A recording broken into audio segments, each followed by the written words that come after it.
as a little girl in Uganda, I always desired to live in the United States because of the ethnic diversity, the technological advancement, and all those good things in the United States.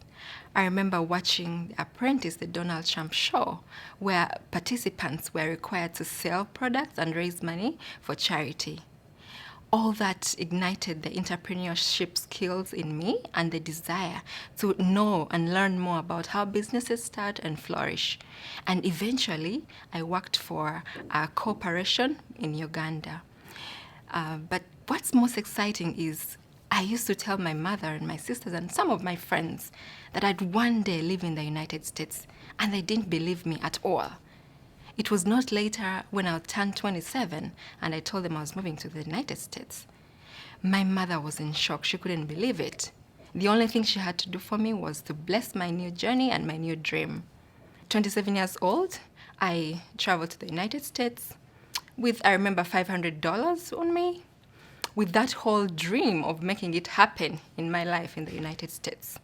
And lucky enough, the lady that I lived with helped me stay with her without paying rent for a couple of months as I hold on to finding footage and standing on my own. And then I remember after a couple of months, as I was trying to browse through the internet, I landed on this health sector job, and I was told the health sector was very booming and it was favorable for the immigrants. So I definitely had to get that job. So I remember I called into the office, and then I was asked to come in person and fill in an application form. I was very excited. And then when I reached the office, after filling in the application form, only to be shocked and directed to the boardroom. Oh my God, The Apprentice came into play at this point. 14 participants, and I was among them, and I wasn't ready at that point. I knew they would give me a couple of days to prepare for an interview. So everyone in the building was very anxious and nervous, and I couldn't afford that because I badly needed that job. So I had to compose myself, think of all the good things, and I had to make sure this was a do-or-die opportunity.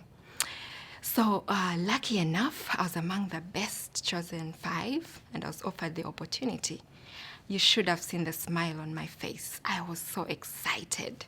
I'm like, this is going to work, and I thank God for everything. So in as much as the being hired was an easy shot, but now the hurdle was the transportation. How would I get to and fro my workstation? But I still didn't lose hope because I knew where there's a will, there will always be a way. So after a couple of days, we were invited for an orientation. I was super excited, and I even forgot to pay attention to the nitty-gritties of where the orientation was going to be. I just assumed, like back home, usually it's at the head office. So I laid it low. Not later on, I realized, after rereading the invitation, that it was in Shrewsbury. Oh my God, Shrewsbury. I had no idea of where Shrewsbury was. So I quickly looked it around on the Uber application, and only to find it was very expensive to get there. Extremely expensive, and I couldn't afford it. And the best thing to do was opt for a train. I'd never been on a train before. Back home we have the train transportation, but it's mainly for cargo, not for passengers.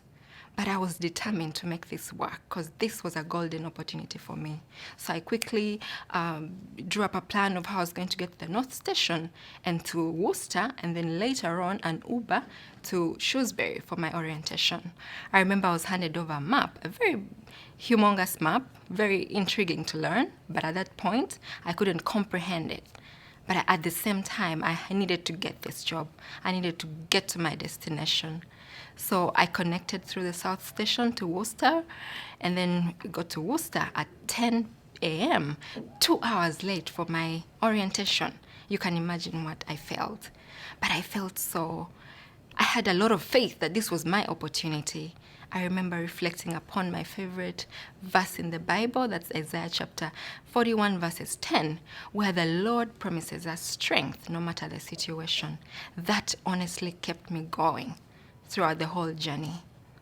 So I reached Shrewsbury, get to the training room, very confused, very disoriented, but at the same time, this was a golden opportunity that I had to get, no matter the situation. So I quickly introduced myself, even before I was asked to, only to break the ice and make everyone else comfortable.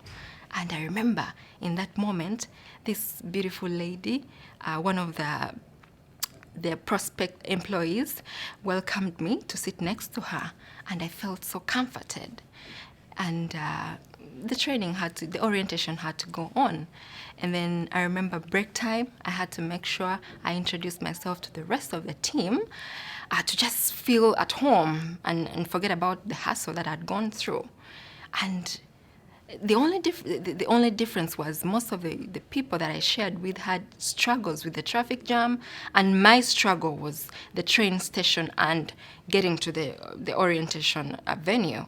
So, but eventually, that beautiful lady who welcomed me was very shocked about how I could use the train to Shrewsbury. Then she eventually asked me where I lived. I told her I lived in Draycott. I remember her exclaiming that is where I live. And at that moment, I felt so relieved. I felt so grateful to her. She offered me transportation for the rest of the days of the orientation. Along the way, we learned a lot from each other. The cultural differences and all those. It was a very meaningful connection for both of us, which I still treasure up to now. 3 months down the road, I get my own car, I remember.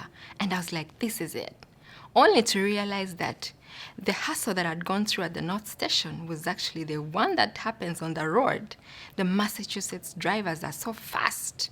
It kept on reminding me about what I'd gone through, but I had to learn quickly, and I had to fit in the shortest time possible.